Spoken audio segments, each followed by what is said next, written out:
Aline. Merci beaucoup de ce que je peux vous interviewer. Donc, quand avez-vous commencé à peindre? Moi j'ai commencé à peindre dès l'âge de 5 ans, 6 ans, je commence déjà à prendre le crayon, commence à faire des petits croquis, des petits dessins. Et c'était un déclenchement du plaisir, de la passion, de bien-être une fois que je suis face à un dessin. C'était le début. Donc c'était quelle année? L'année, là je dois faire marche arrière, je devais avoir 6-7 ans. Oui, 6-7 ans. Et qu'est-ce que l'art signifie pour vous? Ah, l'art, ça c'est...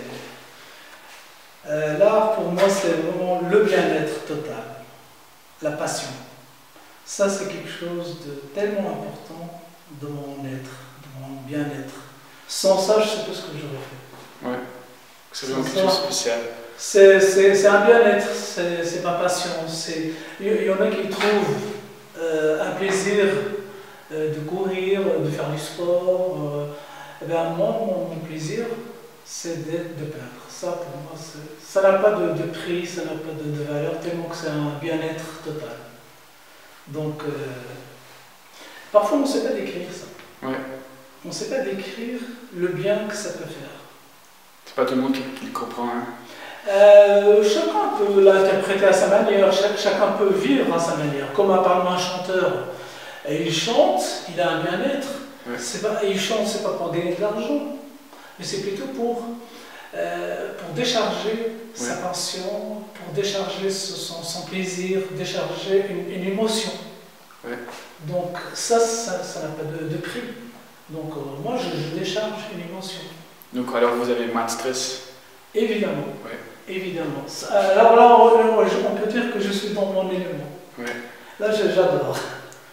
Là, je n'aime pas qu'on me dérange dans le sens que interrompre mon travail et puis aller faire ça ou cela, puisque là, c'est ici, je fais mon travail, je suis tranquille. Tout le travail, bon, parfois, il peut y avoir un stress qui est bénéfique, un stress qui est moteur. Ouais. Comme un moteur pour une voiture, pour un véhicule. Ouais. Eh bien, ce stress-là, il peut être bénéfique pour une décharge émotionnelle. Ouais. C'est un stress positif. Oui, mais bon, quand il y a un excès, alors ça devient négatif. Ouais. Donc pour moi, c'est un bon travail, j'accepte, travailler toute la journée, mais une fois que je peins, je décharge tout, je suis bien. Voilà.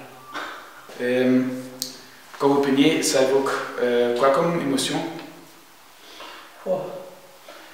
Eh bien, pour vous expliquer ce point-là, je vais un peu le comparer avec une corde musicale.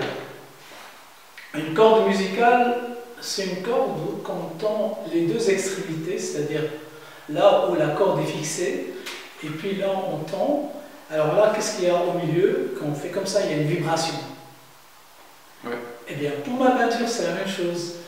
Quand je travaille des choses détaillées, c'est à un autre extrême.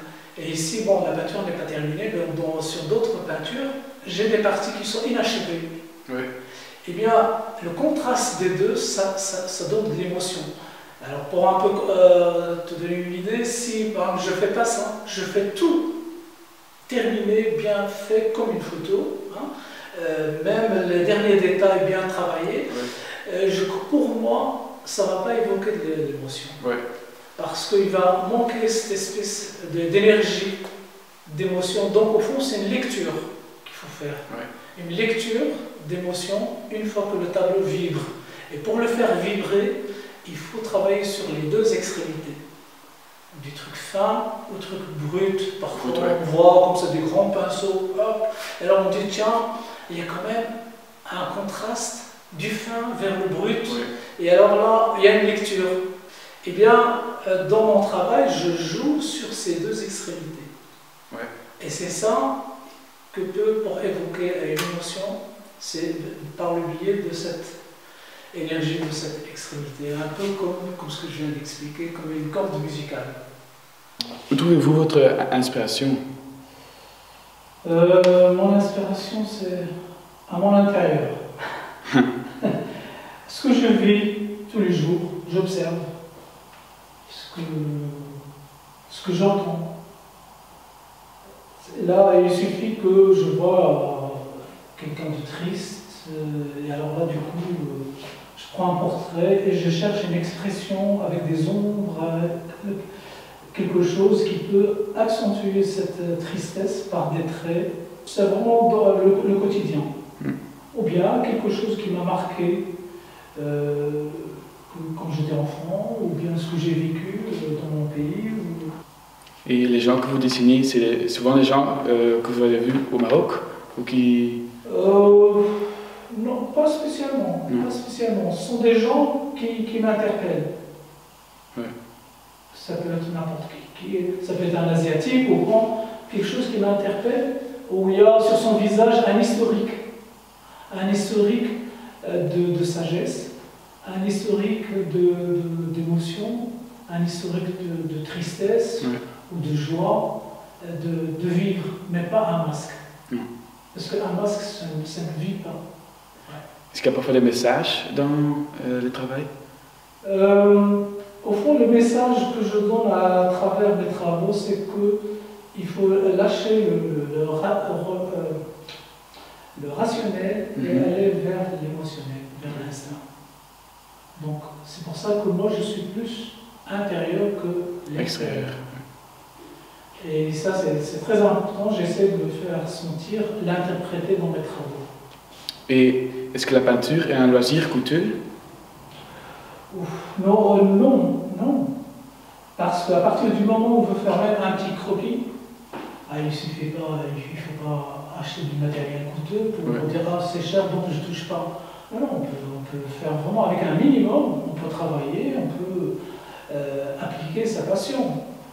De toute façon. Alors maintenant, si on veut monter plus haut, faire des grands formats, de peinture à l'huile, sur n'importe quel support, ça va être du lin, ça va être une section de bois assez épaisse pour que ça ne se déforme pas, que ça va être tendu. Il faut des beaux pinceaux. Là, on monte. C'est un peu comme jouer au football. On peut jouer au football, mais avec n'importe quoi, avec une balle. Et à partir du moment où tu dis non, je voudrais pas n'importe quel basket, je voudrais ça anti-transpirant, je veux ça, alors là, c'est évidemment, tu montes. Mais je ne peux pas dire que l'art est coûteux, non. Donc tout le monde peut le faire, aussi les pauvres? Bien sûr. Il est accessible à tout le monde, bien sûr. Est-ce qu'il y a beaucoup de préparation à faire avant de commencer une peinture? Oui, quand même. Il faut faire un petit projet. Avant de l'appliquer en grand, on fait un projet pour voir vers où on veut aller. Au niveau de composition, couleur, est-ce qu'il faut intégrer l'écriture ou pas? Et alors, jusqu'au moment où je me dis, ça me parle. C'est dans ce sens-là qu'il faut aller.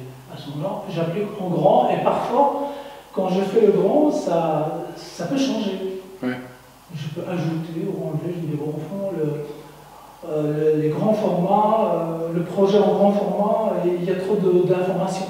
Il faut enlever pour respecter le message qu'on veut passer. Et c'est quoi le plus chouette? Les petits portraits ou les grands?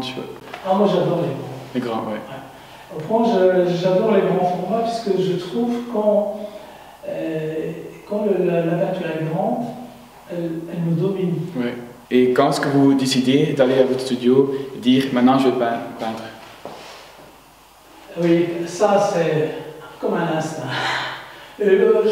Souvent, je programme ça, je me dis bon, tel jour je travaille, de telle heure à telle heure.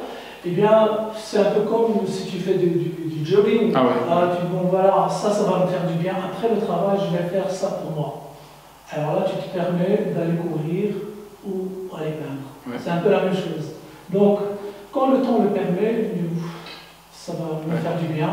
Et alors, finalement, non pas que je décharge mes émotions, mais aussi je me recharge.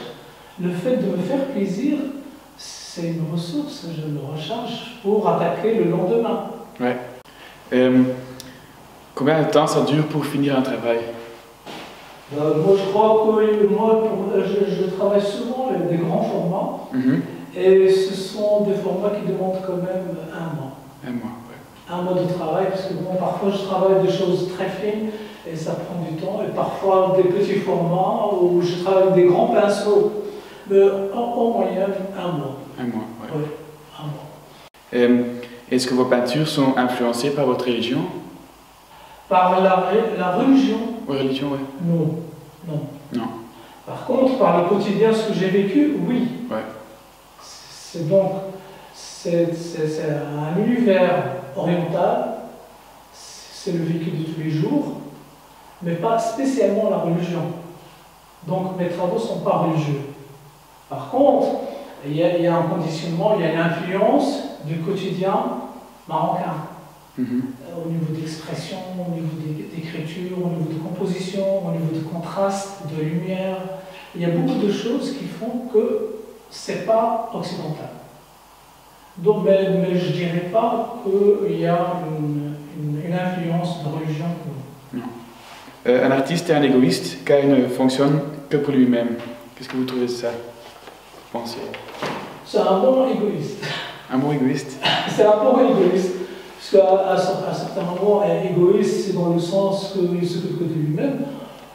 Mais si ça peut faire plaisir aux autres, c'est un bon. Oui. Oui, c'est vrai. Parce que les autres, ils honorent ces travaux avec leur présence. Donc au fond, c'est un bon égoïste. Oui. Un cours comme l'esthétique n'est plus nécessaire car ça n'apporte rien. Moi, je trouve que c'est une éducation. C'est une éducation esthétique, elle est importante à partir du moment où on donne cours de peinture. Hein, pour moi, c'est un cours aussi d'esthétique. Si on apprend à la personne comment observer les formes, comment regarder les couleurs, comment apprendre à respecter les couleurs, comment les couleurs cohabitent, demain, s'il veut décorer sa maison, il en a besoin. Ouais. Pour moi, c'est vraiment très important d'avoir des notions d'esthétique. Oui, ouais. Pour moi, c'est important. Donc c'est bien pour les enfants de bien évoluer avec plein de cultures. Absolument, ouais. Absolument. Ouais. Très important. Donc si on n'avait pas ça, ça... Même s'il doit choisir ses vêtements, hein, ouais. Voir, oui, est-ce que je dois acheter telle couleur, est-ce qu'elle va avec ça ou pas, est-ce que j'ai une cravate avec des carreaux et mon pull avec des lignes, est-ce que ça va ou pas, est-ce que ça n'interfère pas C'est une éducation visuelle, c'est une éducation esthétique, elle est très importante. Ouais. Merci beaucoup pour l'interview. C'est avec plaisir. Merci.